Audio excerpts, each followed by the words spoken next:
말씀을 마무리합니다. 모두가 끝났다고 생각하는 십자가 현장에 요한은 끝까지 자기 자신의 자리를 지켰습니다.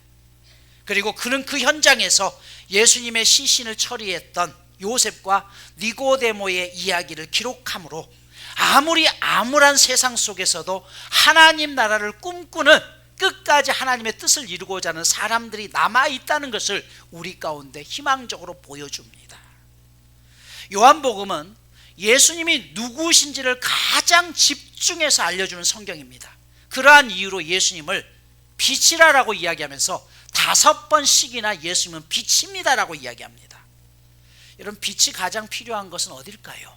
어둠입니다. 왜 어두워졌나요? 빛에서 멀어졌기 때문이죠. 예수님의 십자가 사건은 빛을 잃고 절망 속에 있는 모든 사람들을 하나님과 연결하기 위한 가장 아름다운 사건입니다. 하나님의 명령을 어기고 다시스로 가던 요단은 결국 풍랑을 일으키는 원인으로 지목되어서 바다에 던져지지만 하나님은 그 순간 또 한 손으로 요나를 삼킬 물고기를 준비해 놓고 계셨습니다. 이삭을 바치기 위해서 모리아산에 올라갔던 아브라함을 위해 하나님은 이삭 대신 제물이 된 순양을 또 다른 손으로 예비하고 계셨습니다. 그래서 하나님은 늘 2가지를 동시에 던집니다. 한 손으로는 연단을 던지지만 또 한 손으로는 그 연단을 이겨낼 은혜를 우리 가운데 던져주는 것입니다. 내 눈에 보이지 않지만 오늘도 하나님은 우리의 연단을 이길 은혜를 뒤이어 보내고 계십니다.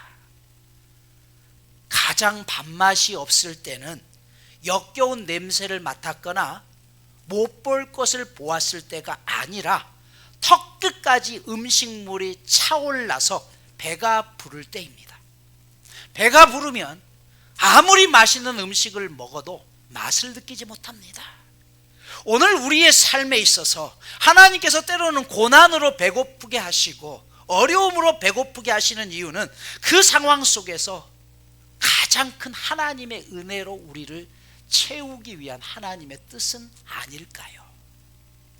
하나님은 우리가 원하시는 모든 것을 채워주시는 분이 아니라 하나님이 원하시는 가장 크고 영원한 것으로 우리를 채우시는 분입니다. 그러기에 어떤 어려움 속에서도 내 상황이 좋아지면, 회복되면 내가 하나님 앞에 헌신할게요, 그것이 아니라 그럴수록 먼저 주님을 바라보며 오히려 그 자리, 가장 힘겨운 자리에서 주님을 의지할 때 하나님은 그 어려움을 이겨낼 또 다른 은혜를 나를 위해서 예비하고 있음을 잊지 마십시오. 세상을 탓하기 전에 나부터 바로 서게 됩니다. 그러면 세상은 바뀝니다.